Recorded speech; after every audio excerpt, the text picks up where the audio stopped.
ఏంటి ఇన్నాళ్ళు ఈ టిప్స్ తెలియక ఎంతో కష్టపడి ఎంత డబ్బుని వేస్ట్ చేశామో చూస్తే ఖచ్చితంగా మీరే ఆశ్చర్యపోతారు. ఈ అద్భుతమైన టిప్స్ మిస్ కాకుండా వీడియో చివరి వరకు చూడండి. హాయ్ అండి, నమస్తే, నేను Jhansi. Welcome to our channel Jhansi cooking gardening vlogs. ఎలా ఉన్నారండి? అందరూ బాగున్నారు కదా? నేనైతే చాలా బాగున్నానండి. మీరు కూడా చాలా చాలా బాగుండాలని మనస్ఫూర్తిగా కోరుకుంటున్నాను. ఈరోజు మీ అందరికీ యూజ్ అయ్యే అద్భుతమైన బ్రహ్మాండమైన కిచెన్ టిప్స్ అయితే షేర్ చేస్తున్నానండి. వీడియోని ఎక్కడ కూడా స్కిప్ చేయకుండా చివరి వరకు చూడండి. ఇంకా ఫస్ట్ టిప్ అని తెలుసుకుందాం.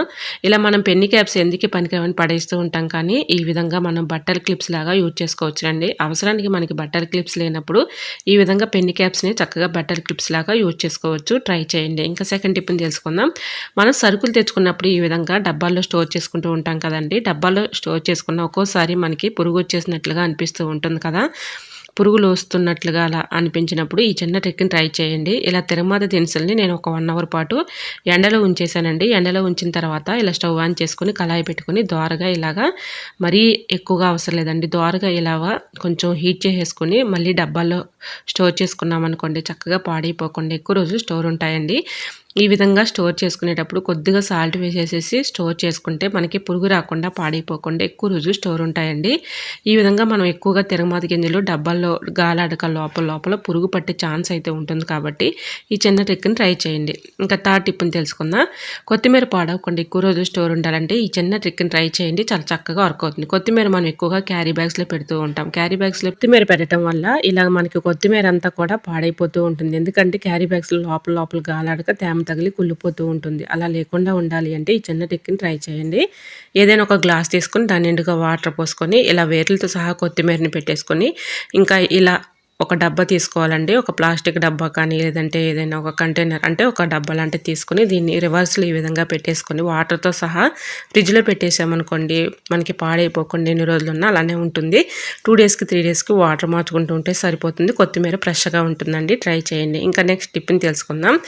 ఇలా మనకి ఇంట్లో చిన్నపిల్లలు ఉన్నారనుకోండి, మనం ఎంత జాగ్రత్తగా ఉన్నా పొరుపు అనేది వాళ్ళు పాడు చేస్తూ ఉంటారు. ఎందుకంటే మనం బెడ్ పైన ఇలా బెడ్షీట్ వేసేసి ఇలా పిల్లలను కూర్చోబెట్టినా కూడా వాళ్ళు ఏం చేస్తారు, ఎలా పడితే అలా అదంతా కూడా పాడు చేస్తూ ఉంటారు. దానిపైన మనకి తెలియని డస్ట్ కానీ క్రిములు కానీ ఏర్పడుతూ ఉంటాయి. మనం మళ్ళీ ఆ పొరుపుని తీసుకెళ్ళి ఎండలో వేయాలంటే చాలా ఇబ్బంది పడుతూ కష్టపడుతూ ఉంటాము. అదే మన పల్లెటూరు అయితే ఓకే. సిటీలో ఉన్న వాళ్ళైతే ఎండలో పెట్టుకోవాలన్నా కూడా వాళ్ళు పొరుపుని తీసుకుని ఎండలో పెట్టుకోలేరు కదండి. అప్పటికప్పుడు ఈ విధంగా అయితే క్లీన్ చేసేసుకోవచ్చు. వీటిని ఎక్కడ కూడా స్కిప్ చేయకుండా చివరి వరకు చూడండి. ఏదైనా ఒక బౌల్ తీసుకుని దానిలో ఈ విధంగా షాంపూ, కొద్దిగా కంఫర్ట్ వేసేసి దీనిలో కొద్దిగా బేకింగ్ పౌడర్ వేసుకోవాలండి. ఇలా కొద్దిగా వెనిగర్, ఒక అరమూత వెనిగర్ కూడా వేసేసుకుని ఇలా బాగా మరిగించుకున్నటువంటి హాట్ వాటర్ని అందులో పోసుకోవాలి. ఇలా ఒక కాటన్ క్లాత్ తీసుకొని, అంటే మనకి దిండు కవర్స్ ఉంటాయి కదండి, ఇలాంటివి దిండు కవర్స్, మా కాటన్గా ఉన్నటువంటి దిండు కవర్ని తీసుకుని ఈ విధంగా ఆ వాటర్లో ఆ దిండు కవర్ని డిప్ చేసేసి ఆ వాటర్ డిప్ చేసిన తర్వాత ఇలా ఈ దిండు కవర్ని తీసుకొని ఈ విధంగా మన ఇంట్లో కడాయి మూతలు కానీ లేదంటే కుక్కర్ మూతలు కానీ ఉంటూ ఉంటాయి కదండి, ఒక మూతను తీసుకొని ఈ విధంగా ఆ కాటన్ క్లాత్ని ఇలా అయితే పెట్టేసి చుట్టుకోవాలండి. ఇలా పెట్టేసుకున్నాం అనుకోండి, ఇప్పుడు మనకి పొరుపును చక్కగా క్లీన్ చేసుకోవడానికి చక్కగా యూజ్ అవుతుందండి. ఇలా మనకి తెలియని డస్ట్ కానీ క్రిములు కానీ ఏర్పడుతూ ఉంటాయి కదా, ఒక్కోసారి బ్యాడ్ స్మెల్ కూడా వచ్చేస్తూ ఉంటుంది. అటువంటి బ్యాడ్ స్మెల్ కూడా ఉండదండి. ఈ విధంగా క్లీన్ చేసుకున్నాం అనుకోండి, చక్కగా మనకి మంచి స్మెల్ అయితే వస్తుంది. మనకి తెలియని డస్ట్ ఉన్న అలానే క్రిములు ఉన్న బ్యాక్టీరియా ఉన్న అదంతా కూడా తొలగిపోతుందండి. ఇలా అప్పుడప్పుడు మనం క్లీన్ చేసుకోవటం వల్ల ఎటువంటి బ్యాడ్ స్మెల్ లేకుండా ఉంటుంది. మనకి తెలియని డస్ట్ కానీ క్రిములు కానీ బ్యాక్టీరియా కూడా అంతా కూడా తొలగిపోతుందండి. ట్రై చేయండి. ఈ చిన్న ట్రిక్తో చక్కగా మనం ఈ విధంగా అయితే పెట్టేసుకోవచ్చండి. ట్రై చేయండి. మరొక యూస్ఫుల్ టిప్ని తెలుసుకుందాం. ఇలా కొబ్బరి మనం ఎక్కువ రోజులు స్టోర్ ఉంచుకోవాలి అంటే ఈ చిన్న ట్రిక్ని ట్రై చేయండి. చాలా చక్కగా వర్క్ అవుతుంది. ఎక్కువగా మనం కొబ్బరిని తీసుకొని ఇలాగ కొబ్బరి తీసిన తర్వాత ఏదైనా ఒక గాజు జార్లో స్టోర్ చేసుకుంటూ ఉంటాము. దానివల్ల మనకి కొబ్బరి అంతా కూడా పాడైపోతూ ఉంటుంది, బూజు వచ్చేస్తూ ఉంటుంది. కొబ్బరి బూజు లేకుండా ఎక్కువ రోజులు స్టోర్ ఉంచుకోవాలి అంటే ఈ చిన్న ట్రిక్ని ట్రై చేయండి.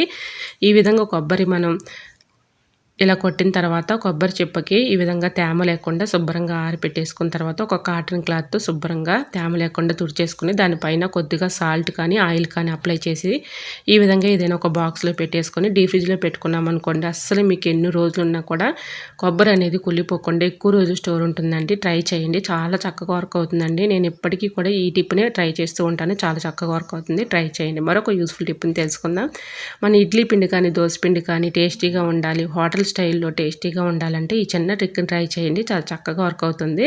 ఈ విధంగా ఇడ్లీ పిండి కానీ, దోస పిండి కానీ మనం పట్టుకొని డబ్బాలో స్టోర్ చేసుకున్న తర్వాత ఈ విధంగా బయట పెట్టేసి ఒక గ్లాస్ తీసుకోవాలండి. గ్లాస్ నిండుగా హాట్ వాటర్ తీసుకొని ఈ విధంగా పిండిలో పెట్టేసామనుకోండి, పిండి అనేది చక్కగా పొంగుతుందండి. నేను ఇలా చేసిన తర్వాత చూడండి పిండి అయితే చక్కగా పొంగింది. సో, ఈ విధంగా మనం దోసలు వేసుకున్న, ఇడ్లీ వేసుకున్న టేస్ట్ అయితే అదిరిపోతుందండి. మనం హోటల్ స్టైల్‌లో ఇడ్లీ కానీ, దోసలు కానీ ఎలా ఉంటాయో సేమ్ అలానే ఉంటాయండి. అంత చక్కగా ఉంటుంది టేస్ట్. సో, ఈ విధంగా మనకి పిండి పొంగాలి అనుకున్నప్పుడు ఈ చిన్న ట్రిక్‌ని ట్రై చేయండి. చాలా చక్కగా వర్క్ అవుతుంది. మరి మీకు ఈ టిప్స్ అన్నీ నచ్చాయా? నచ్చితే ప్లీజ్ అండి చిన్న లైక్ చేసి మన ఛానల్‌ని సబ్స్క్రైబ్ చేసుకోండి. ఇలాంటి మరెన్నో ఇంట్రెస్టింగ్ టిప్స్ కోసం ఛానల్‌ని తప్పకుండా ఫాలో అవ్వండి. వీడియో నచ్చితే ప్లీజ్ అండి చిన్న లైక్ చేసి మీ ఫ్రెండ్స్ అండ్ రిలేటివ్స్ షేర్ చేయండి. ఓకేనండి. మరికొన్ని టిప్స్‌తో మళ్ళీ మీ ముందుకు వచ్చేస్తాను. అంతవరకు మన యూట్యూబ్ ఫ్యామిలీ అంతా బాగుండాలి. అందులో మా ఫ్యామిలీ ఉండాలని కోరుకుంటూ మరికొన్ని టిప్స్‌తో మళ్ళీ మీ ముందుకు వచ్చేస్తాను. అంతవరకు by by. Thanks for watching.